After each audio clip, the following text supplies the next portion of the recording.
In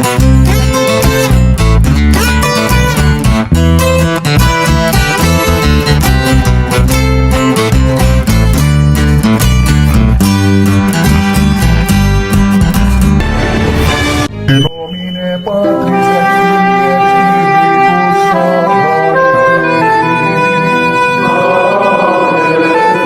Dominus vobiscum. Sahabat peradaban kasih ekologis yang terkasih, selamat berjumpa dalam renungan harian bersama saya, Romo Alois Budi Purnomo PR, melalui channel ini. Semoga panjenengan selalu sehat, tetap semangat tanpa sambat, dan selalu bahagia, kebahagiaan yang bersumber dari Tuhan Allah kita. Mari kita awali perjumpaan kita dengan bersatu di dalam doa. Allah Bapa yang Maha Pengasih dan Penyayang, kami bersyukur kepadamu karena kasih-Mu yang begitu besar kepada kami umat manusia, hingga Engkau mengaruniakan Putra-Mu yang tunggal, yang menjadi manusia dalam diri Yesus Kristus. Engkau penuh kerahiman, sebagaimana diwartakan dalam kitab Keluaran. Engkau menyesal bahkan ketika merancang malapetaka bagi umat-Mu. Itulah wujud kasih sayang-Mu yang begitu besar bagi kami. Bahkan Engkau mengaruniakan Putra-Mu yang tunggal, agar kami semua yang percaya kepadanya tidak binasa, melainkan beroleh hidup yang kekal. Semoga iman kami kepada Yesus Kristus Putra-Mu semakin bertumbuh, berkembang, dan berbuah di dalam karya-karya baik yang Kau kerjakan melalui kami, kendati kami lemah, rapuh, ringkih, bahkan berdosa. Nama-Mu semakin dimuliakan sepanjang segala masa. Amin. Sahabat peradaban kasih ekologis yang terkasih, mari kita baca bacaan yang pertama dari kitab Keluaran bab 32 ayat 7 sampai 14. Di Gunung Sinai Allah berfirman kepada Musa, "Pergilah, turunlah, sebab bangsa-Mu yang Kau pimpin keluar dari tanah Mesir telah rusak perilakunya. Begitu cepat mereka menyimpang dari jalan yang Kuperintahkan kepada mereka. Mereka telah membuat anak lembu tuangan, dan kepadanya mereka sujud menyembah, serta mempersembahkan kurban, sambil berkata, 'Hai Israel, inilah Allah-Mu yang telah menuntun engkau keluar dari tanah Mesir.'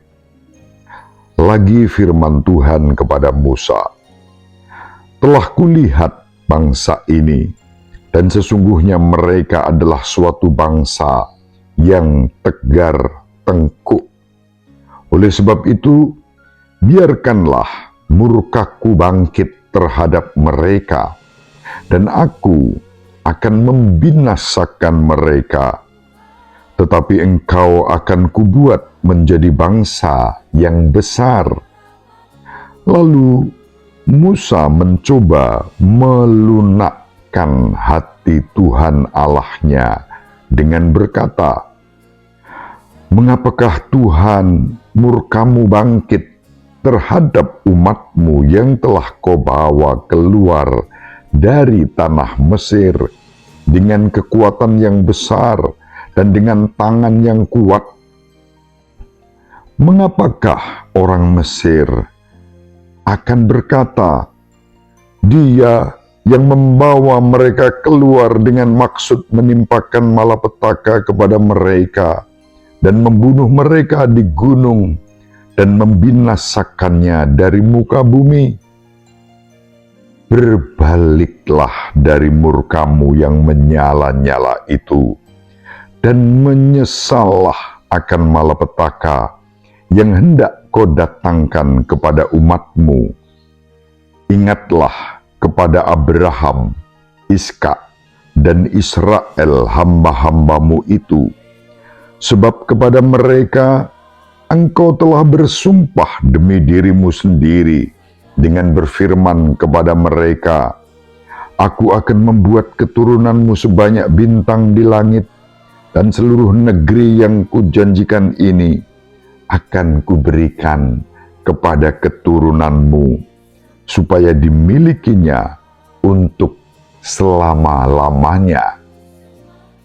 Dan menyesallah Tuhan atas malapetaka yang dirancangkannya atas umatnya.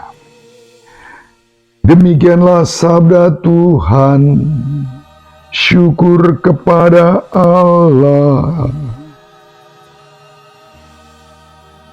Sahabat peradaban kasih ekologis yang terkasih, sungguh sangat menarik merenungkan relasi Nabi Musa dengan Tuhan Allah yang memberikan janji kepada umatnya melalui Nabi Musa untuk membawa mereka menuju ke tanah terjanji setelah Allah sendiri membebaskan umat Israel dari Mesir. Namun karena perilaku umat Israel yang menyimpang dari jalan dan kehendak Allah, maka Allah murka dan merancang malapetaka yang akan ditimpakan kepada umatnya, kepada bangsa yang tegar tengkuk. Sahabat peradaban kasih ekologis yang terkasih, ketika Allah menyampaikan rancangannya kepada Musa, sungguh di luar dugaan. Musa sebagai pemimpin yang membawa umat Allah keluar dari Mesir dan membimbing mereka menuju tanah terjanji, mencoba untuk melunakkan hati Allah. Ini satu momentum yang sungguh luar biasa istimewa, bahwa seorang nabi yang bernama Musa mencoba untuk mencegah dan melunakkan hati Allah, mencegah dan melunakkan hati Allah agar Allah tidak murka kepada umatnya. Inilah jati diri nabi sejati yang tidak kemudian memprovokasi Allah agar menghancurkan umatnya, agar bangsa yang telah dipilihnya itu hancur lebur. Alih-alih Nabi Musa mengingatkan Allah. Di sini ada sesuatu yang menarik. Biasanya Nabi diutus oleh Allah untuk menyadarkan umat yang menyimpang dari jalan Allah. Tetapi kini Nabi Musa, memang Nabi Musa selalu mengingatkan umatnya, membimbing mereka dengan kasih dan kesabaran. Tetapi justru Nabi Musa mengingatkan Allah akan janjinya. Ingatlah akan janjimu ya Allah. Engkau sudah berjanji kepada Abraham, Ishak, dan Yakub atau Israel, dan membawa bangsa ini keluar dari Mesir menuju tanah terjanji. Engkau mengutus aku untuk membimbing mereka. Mereka sudah terbebaskan dari Mesir. Lalu tiba-tiba sekarang engkau berubah pikiran akan menghancurkan umatmu sendiri. Apa kata orang? Itu kurang lebih kalau kita bahasakan dalam bahasa kita. Ingat Tuhan, apa kata orang?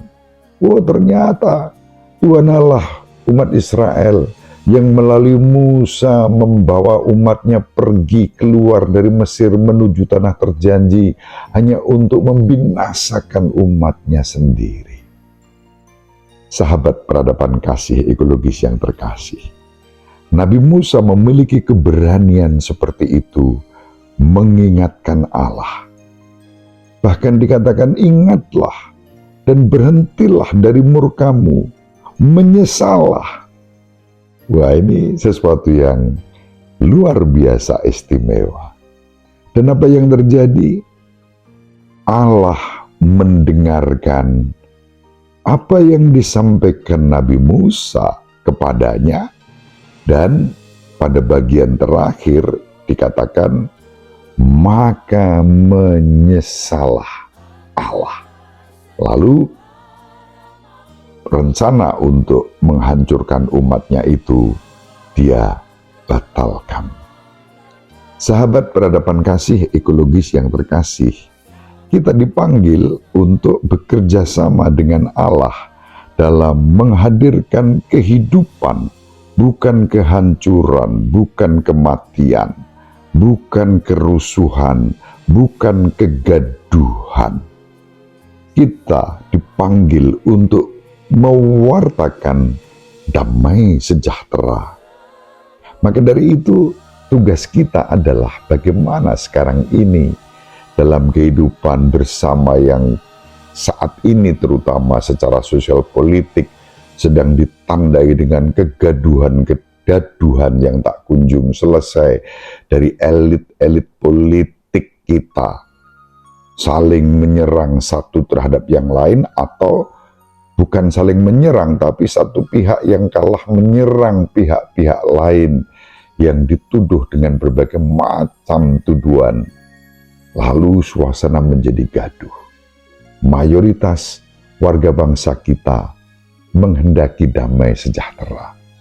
Maka kita tidak perlu kemudian menghakimi mayoritas warga masyarakat sebagai yang tidak tahu, tidak pintar, tidak pandai, tidak bijak.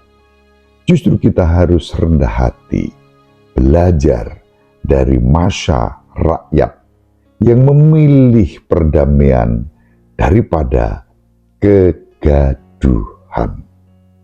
Sahabat peradaban kasih ekologis yang terkasih, mari kita saling mendoakan agar kita selalu berdoa, sama seperti Nabi Musa berdoa kepada Allah, agar Allah tidak murka untuk bangsa kita, tetapi selalu memberikan damai sejahtera, mewujudkan kemanusiaan yang adil dan beradab, persatuan Indonesia. Kalau ada persoalan-persoalan, mengapa tidak mengutamakan musyawarah? Katanya kita negara Pancasila, sila keempat sering diabaikan. Orang cenderung mencari jalan pintas demi memenuhi hasrat untuk dirinya sendiri. Kita juga dipanggil untuk mewujudkan keadilan sosial bagi seluruh rakyat Indonesia. Semoga bermanfaat. Ibu Maria selalu mendoakan kita, Papa Yusuf merestui kita dengan keheningannya. Semoga panjenengan semua sahabat peradaban kasih ekologis yang terkasih bersama seluruh anggota keluarga dimanapun berada, dibimbing, dilindungi, dan diberkati oleh Allah yang Maha Kuasa, Bapa dan Putra dan Roh Kudus. Amin. Terima kasih, salam sehat, tetap semangat tanpa sambat. Selalu bahagia, kebahagiaan yang bersumber dari Tuhan Allah kita. Salve, shalom, salam sejahtera, berkah dalam. Sahabat peradaban kasih yang terkasih, sampai jumpa pada episode berikutnya. Terima kasih atas kebersamaan kita. Salam peradaban kasih ekologis, berkah dalam.